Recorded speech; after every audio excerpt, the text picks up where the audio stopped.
Hey everyone, welcome to this overview and demonstration video for this JVC QL-A2 turntable. This turntable has been completely serviced, including a full electrolytic recap of the speed control board, a replacement of some bad diodes on that speed control board, a retuning of the speed control board using a oscilloscope to make sure that quartz lock is dead on, as well as a kind of general cleaning and brand new cartridge and stylus installed, Audio-Technica AT3600L, and then the tone arm was kind of rebalanced and the tracking force and anti-skating force set appropriately.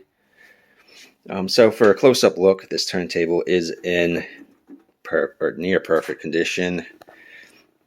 As you can see, there's no major marks or scrapes or scuffs or dings. The only kind of imperfection is a little bit of wear on the Quartz lock logo here. That does include the original 45 adapter. The dust cover is in near perfect condition. You can see some minor scraping in the front, and I believe there are a few minor marks in the back here, but for being 35 or 40 or so years old, this thing is in pretty great shape. Okay, so as I mentioned, cartridge and stylus, brand new. Probably only got like 6 hours or 7 hours on it, just between just testing to make sure everything sounds good. So can spin some records for you guys. It is hooked up to this Pioneer receiver over here, which was also completely gone through and is for sale. Oh, before we get going, I guess I can just do a basic overview of the features. So you do have some rather good looking switches here. So you have your reject switch, so basically to return the tone arm when you want to stop playing the record. You have your queuing lever, so up and down. You have your speed selector switch, and then your anti-skating set dial there. So overall, pretty basic 70s turntable. The real kind of showstopper is the quartz lock. The stroboscope is kind of rather unique. So they actually cut these notches into the platter, and there's a light underneath that illuminates, and that kind of gives you your stroboscope effect, so you can tell the speed stability just off that, which is I don't know, I like that. It's different than a lot of like the techniques that just have the lines and dots painted on the platter. It's kind of a cool little nifty feature. So right now I got a 33 RPM record on here. So let me just set the receiver to phono and turn the volume on. So cue it up, swing it over, and then cue it down.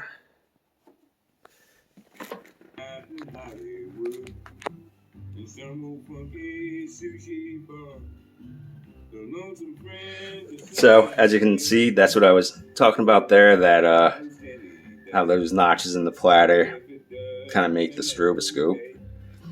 You can see the light kind of blinking down there, but you can tell how steady the speed is. There's almost no movement in those notches on the stroboscope.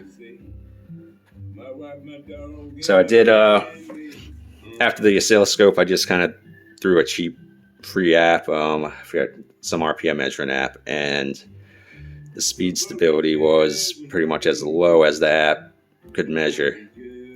So wow and flutter was extremely low. As you can see by these dots, this thing just locks right into 33 RPM. Okay, so I'll show the reject. So you just kind of hit the switch, and it'll automatically pick up your tone arm and put it back at rest. Okay, I'll take us towards the end of this record just to show the auto return.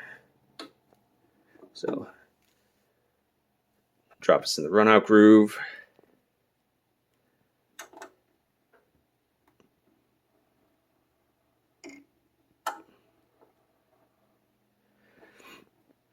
And it returns. Okay, so I'm going to pause the video now and throw on a 45 RPM record just to demonstrate that speed.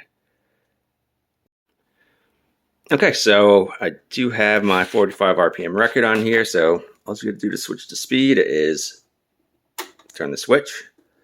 There we got my arm cued in the up position. Move it over. So just showing we are on 45. That strobe scope again is deadlocked right there. And then we can cue down.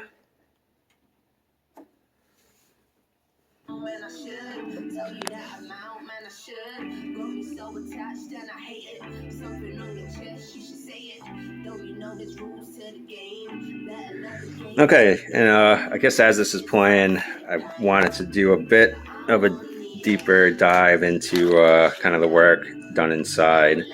So here are all the old capacitors and a couple bad diodes and resistors that were pulled out. So when JVC put these together, they had some glue on these bigger caps here to hold them to the board for shipping and whatever else.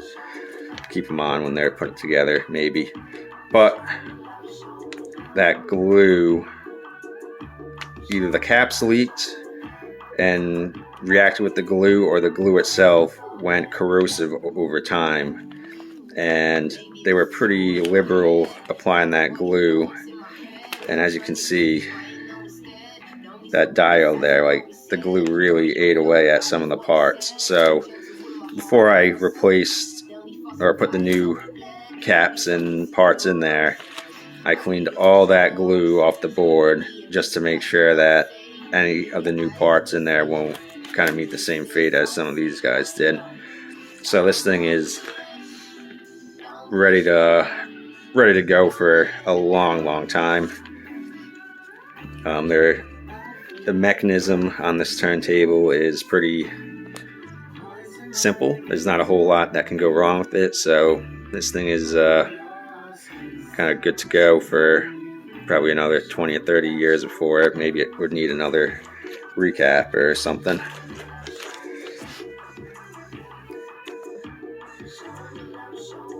I guess just we can show just kind of changing the speeds back and forth. So this is a 45 RPM record, but I'm just going to switch it to 33 RPM.